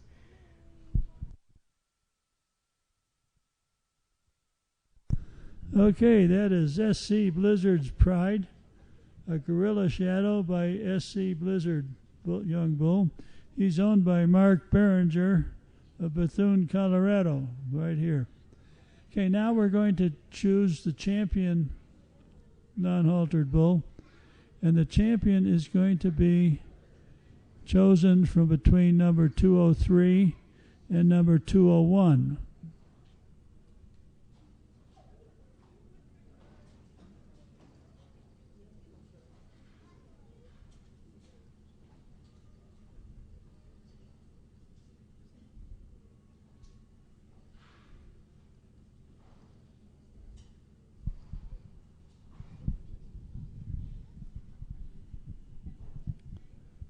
talking about dispositions of cows and bulls and whatever. When we work our cows, we have a sorting stick, which is a long fiberglass stick about 3/4 of an inch in diameter. And then but if we're working bulls, I have several old handles that have broken off of forks or shovels that are, about 3 feet long, and a nice piece of hickory about an inch and a quarter in diameter. And that's what we use when we're working our bulls, sometimes even steers.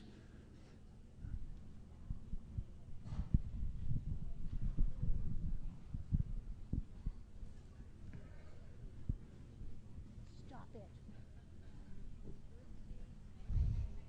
So for your grand champion bull, although I prefer a little more color, I am going to go with the 203 bull. I think that he shows me what I would like to use on heifers if he was my bull. And so it's a very nice bull. He strides out. He's very well put together, and hopefully he'll do well for his owners.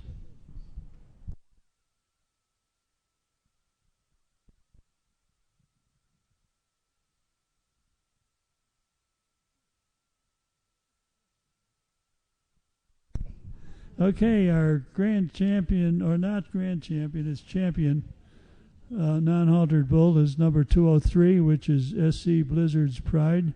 Gorilla Shadow by SC Blizzard, owned by Mark Behringer of Bethune, Colorado. Congratulations, Mark. Now she's going to choose the there's no. So that's by default, right? So your reserve champion bull will be the black and white one that won the earlier class.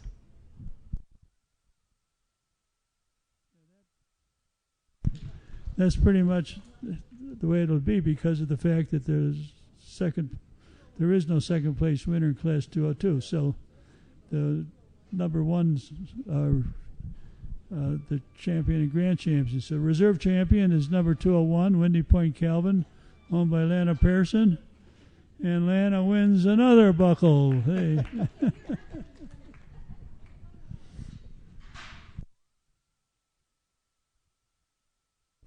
With regard to the grand champion bull buckle, we have a sponsor for that, which is the College of Engineering at Colorado State University. You know, Colorado State University is the A&M University of the state of Colorado, is our land-grant university, and has had a long history in agriculture and mechanical arts.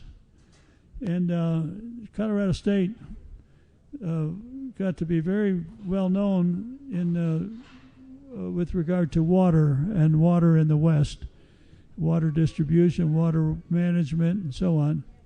And they also have a very good, strong program in agricultural engineering. And so Colorado State has been very much a part of the National Western Stock Show. Colorado State University is going to have a major water center here on the new National Western campus. And we're very happy that the College of Engineering is one of our sponsors. It's named the Walter Scott Jr. College of Engineering. Walter Scott was the CEO or president of Peter Kiewit Corporation in Omaha. Was a very good benefactor to the College of Engineering. Has donated on the order of $50 million for a new building, new engineering building, lots of scholarships, and various facets of our college. Now we're going to bring in the steers. Start with the small ones, and we move on up to some nice big ones. So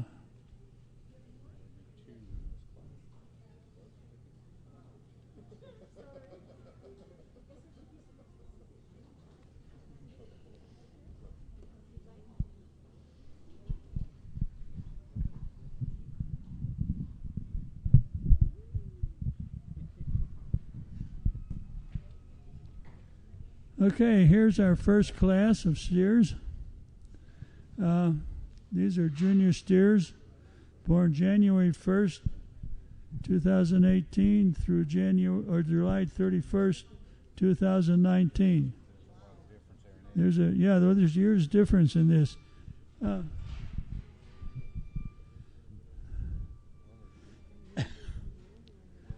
In this 1 year's difference, you can see a significant amount of differential horn development. A year and 14 days.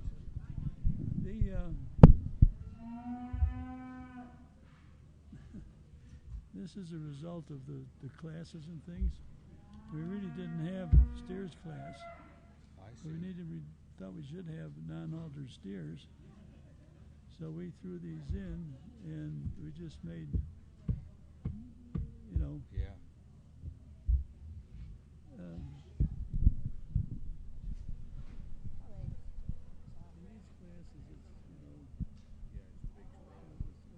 Go. I don't even want you around me. Two nice growthy steers in this class, and this is the junior steers January 1st to July 31st of 2019. I am going to go with number 2 for this class. I think the horn is spectacular, and it's got the color pattern, moves well, and is my idea of a really nice young steer. So your winner is lot 2, and second place would be lot 1.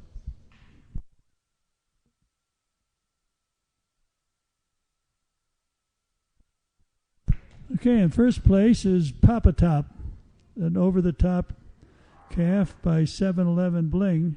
It's owned by Marlene Reynolds from Yoder, Colorado.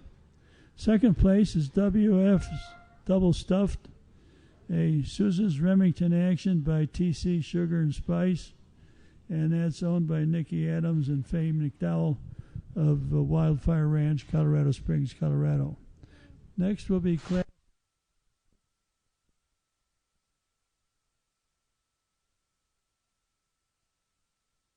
Next will be Class 902. These will be junior steers born in 2016 and 2017. There's going to be 3 in the class.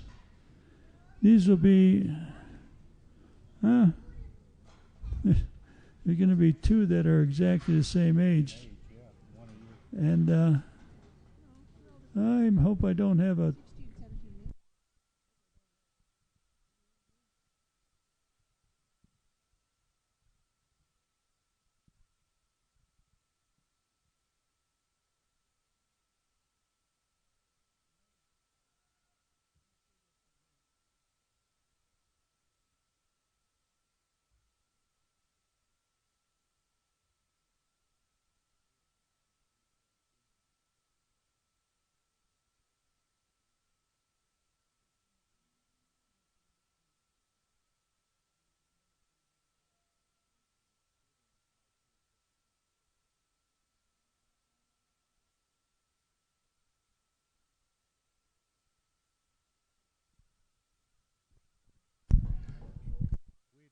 We had mentioned earlier about this being the yard art, and here comes 3 of them that are really in that. Now the next class, a little bit older, you'll see quite a little difference again.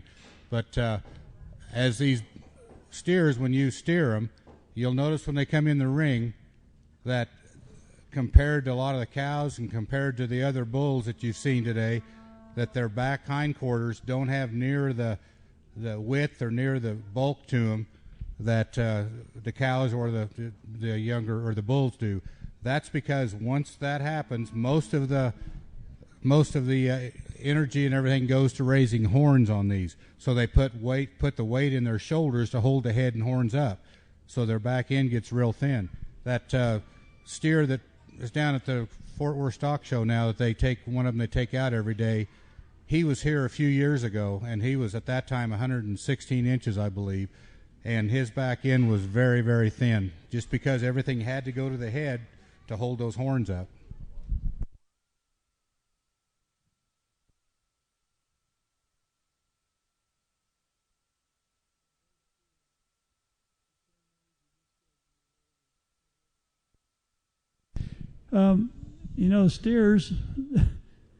Steers are good for various different things. First of all, they're very good eating. Texas Longhorn beef is the best beef that you can get. It's low in cholesterol, low in saturated fats. People are all up about buffalo meat, bison meat, because they say it's healthy for you.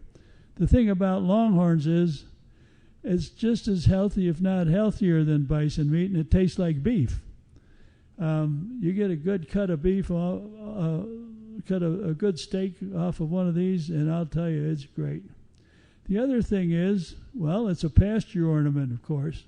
We had a great big steer years ago. His horns were well over 7 feet tip to tip, and we sold him to a guy out in New Jersey who had a nursery, a plant nursery, and he put him out in front of his nursery out there in a pen just to use as a pasture ornament and get attention. But another very important part of steers is that a lot of times they're used, maybe like for preg checking, and also they can be used as a lead steer. So their ability to walk and to travel is a very important characteristic of a steer. A steer needs to be able to walk distances, travel distances, and also steers tend to have a much more gentle disposition. Of course, I think that's a result of the way in which they were put there. There was a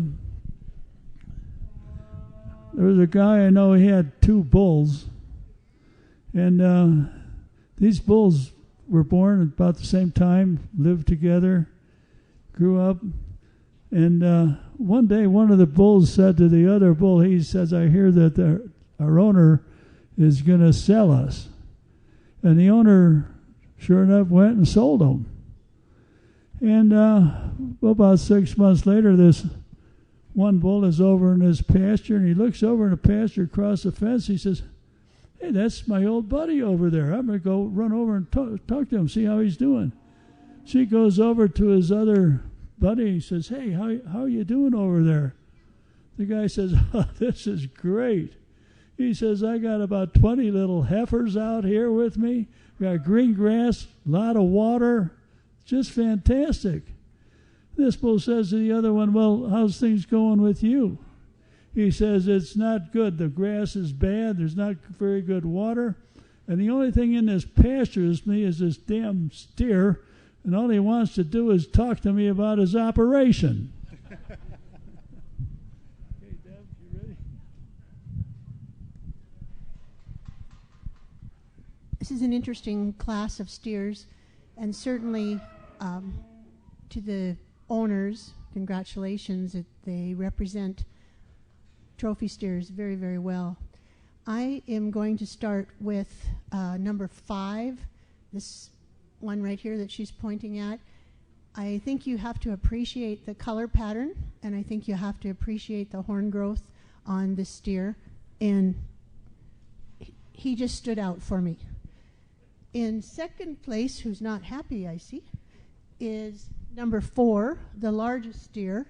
Again, a beautiful, beautiful animal, but I really like the color pattern on the the steer I put in first place.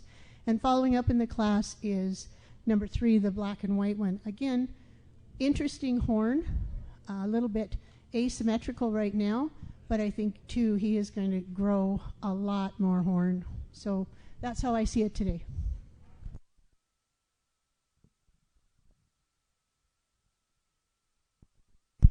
Okay, in first place is WF Cowboy Brew, which is out of CB Caballero Don Juan by Fire Brood. That's owned by Nikki Adams and Fane McDowell. Second place is Triple Crown, RTR Spectacular by Hot Shania. That's owned by Barb Fillmore in Elmore, Colorado. And in third place is CH Gypsy Cowboy, which is out of CB Grand Checks Cowboy by CB Gypsy Rose. That's owned by Craig and Catherine Harrison up in Timnath, Colorado.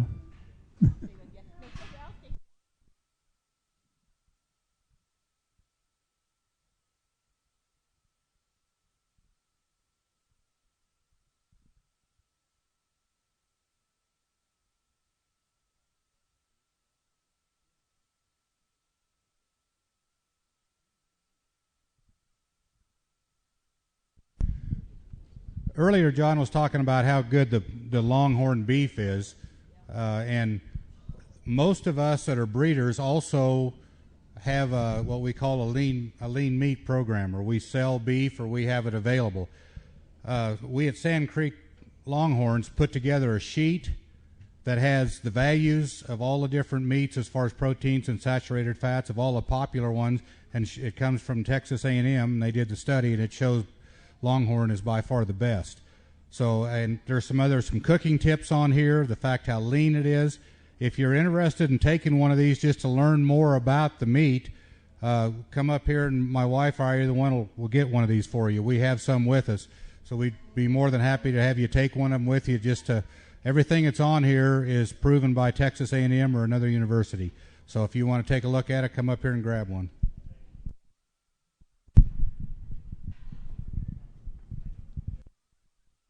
Okay, you saw them bring in 2 more steers. So the light-colored steer at the end is in the 903 class. Those were steers born 214 and 215. It's a single entry, so of course he will win his class. But you have to really look at him. For a steer, he's very, very well balanced. Certainly has the horn growth that we're looking for, and he's really a nice animal. So he will be your winner in class 903.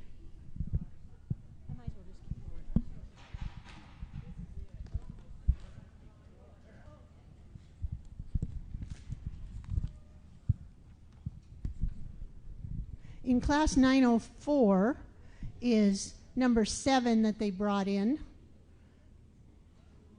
And it's the big guy right there. And so these were steers of 213 and before, and of course he is a 2009 model. You have to really appreciate him. The color pattern, the horn, just the size of him. He's spectacular, and he too will win his class today. I wish he had more competition, but that's your winner for today.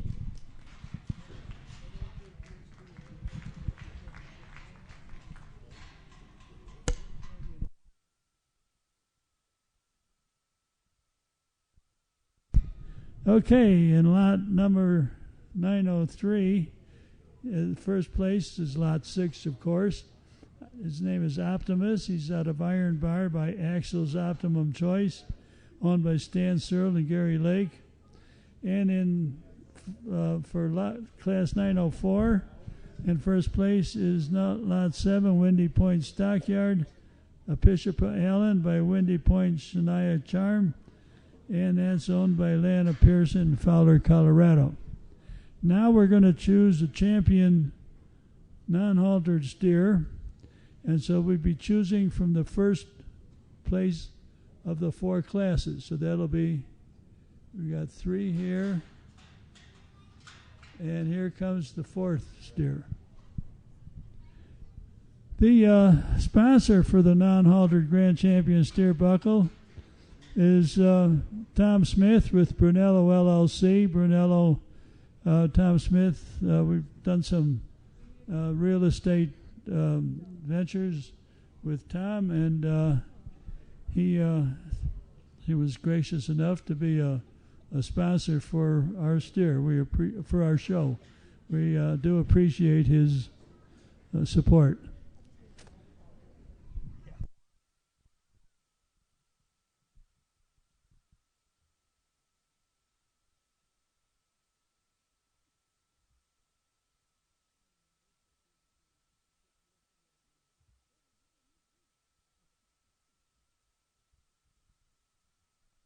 I don't know. In my opinion, you guys are seeing a rare treat with these steers today. There are some excellent steers in here, and that great big one, 7 years old at that size, and his horns will continue growing. What's he going to be like in a few years? They're just they're a magnificent animal. Like John said, they're really not good for much other than yard art or to eat later on, but they sure garnish a lot of attention. Here recently, I think it was in Texas, some people had one of these. It was a very nice one. Somebody shot it in their yard, and they're trying to find who did that. I'm not sure I agree with these guys. We've got one that we brought to Denver 3 years ago and made nearly $10,000 with him, doing some videos and having him up on the third floor of the Hyatt, and didn't even have to eat him.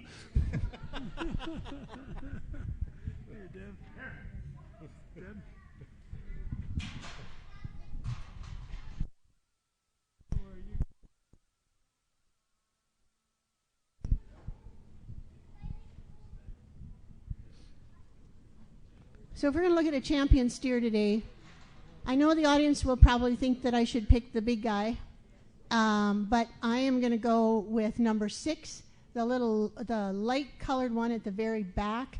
I just think that he's the full package for me, and today that's the way I see him. There's nothing wrong with these other ones, but I really, really like him, and so he's my pick for the Grand today.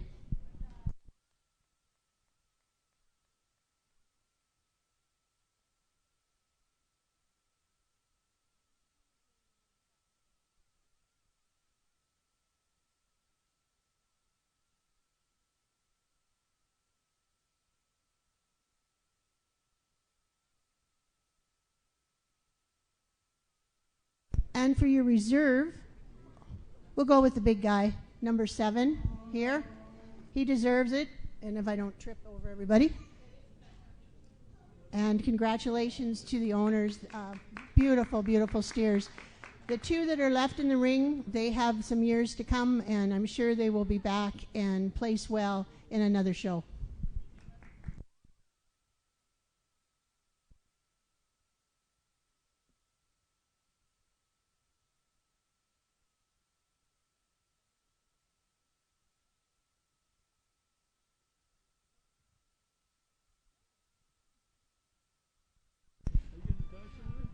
I just want to thank everybody at the show for everything that we were able to do in the last couple of days, and we wish you all well and hope to see you again.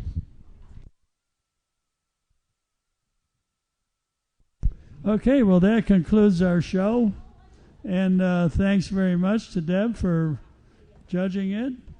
Also, thanks much to Lana and Gary out here in the ring.